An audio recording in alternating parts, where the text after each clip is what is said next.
കേരള തീരത്ത് തീപിടിച്ച കപ്പലിൽ തീ അണയ്ക്കാനുള്ള ശ്രമം ദുഷ്കരമായി തുടരുന്നു.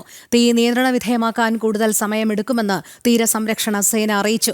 നിലവിൽ കപ്പൽ 15 ഡിഗ്രി ചെരിഞ്ഞ നിലയിലാണ്. ഇതും രക്ഷാപ്രവർത്തനം മന്ദഗതിയിലാക്കുന്നു.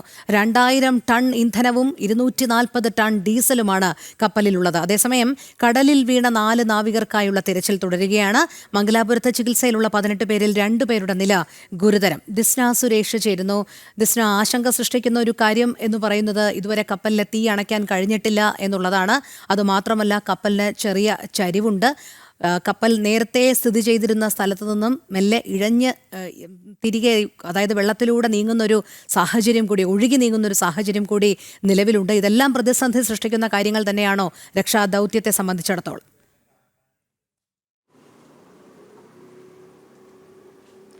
തീർച്ചയായും രോഹിണി, നമുക്ക് ഇപ്പോൾ ലഭ്യമാകുന്ന വിവരം അനുസരിച്ച് ഈ തീരസംരക്ഷണ സേന അറിയിച്ചിരിക്കുന്നത് ഈ കപ്പലിലെ തീ അണയ്ക്കാൻ സമയമെടുക്കും എന്നൊരു കാര്യം തന്നെയാണ്. തീ നിയന്ത്രണ വിധേയമാകാൻ സമയമെടുക്കും എന്നൊരു കാര്യം തന്നെയാണ് തീരസംരക്ഷണ സേന അറിയിച്ചിട്ടുള്ളത്.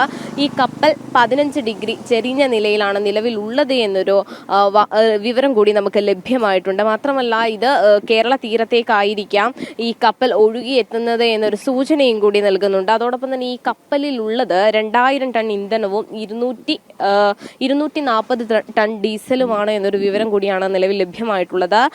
157 കണ്ടെയ്നറിലെ മാരക രാസവസ്തുക്കളും കീടനാശിനികളും ഇത്തരത്തിൽ തീരത്ത് അടക്കുകയാണെങ്കിൽ വലിയ രീതിയിലുള്ള ജാഗ്രത പാലിക്കണം എന്നൊരു നിർദ്ദേശം കൂടി നിലവിൽ തീരസംരക്ഷണ സേന മുന്നോട്ട് വെക്കുന്നുണ്ട്. നമുക്കറിയാം, കഴിഞ്ഞ ദിവസം തന്നെ നാവിക കരസേനയുടെ നേതൃത്വത്തിൽ വലിയ രീതിയിലുള്ള പ്രവർത്തനങ്ങളൊക്കെ തന്നെയും നടന്നെങ്കിലും ഈ തീ അണയ്ക്കാൻ കഴിഞ്ഞിട്ടില്ല. അതിലെ രാസവസ്തുക്കൾ അല്ലെങ്കിൽ കണ്ടെയ്നറുകൾ നീക്കം ചെയ്താൽ മാത്രമേ ഇത്തരത്തിൽ തീ പൂർണ്ണമായും അണയ്ക്കുവാൻ കഴിയുകയുള്ളൂ എന്നൊരു നിർദ്ദേശം തന്നെയാണ് ഇവർ മുന്നോട്ട് വെച്ചിരിക്കുന്നത്. എന്നാൽ ഇവർക്ക് കപ്പലിന്റെ അടുത്തേക്ക് എത്താൻ പോലും കഴിയുന്നില്ല എന്നൊരു വിവരം കൂടിയാണ് നമുക്ക് അറിയാൻ സാധിച്ചിരിക്കുന്നത്. ഇപ്പോൾ ഈ വെള്ളം ഉപയോഗിച്ച്, ഈ വാട്ടർ ജെല്ല് പോലുള്ള സംഭവങ്ങൾ ഉപയോഗിച്ച് ഈ കപ്പലിലേക്ക് ഈ തീ അണയ്ക്കുവാനുള്ള മാർഗങ്ങൾ സ്വീകരിക്കുന്നു എന്നൊരു കാര്യം കൂടി നമുക്ക് അറിയുന്നുണ്ട്. നേരത്തെ രോഹിണി സൂചിപ്പിച്ചതുപോലെ തന്നെ ഈ ആശുപത്രിയിൽ പ്രവേശിച്ചവരുടെ ആരോഗ്യനില തൃപ്തികരമാണ് എന്നൊരു വാർത്ത വരുന്നുണ്ട്. പക്ഷേ അത്രത്തോളം തന്നെ ഈ ആശങ്ക ജനിപ്പിക്കുകയാണ് നിലവിൽ ഈ തീരസംരക്ഷണ സേനയെ അടക്കം ഇപ്പോൾ പറയുന്നു ഈ കപ്പലിലെ തീ നിയന്ത്രണ വിധേയമാക്കുവാൻ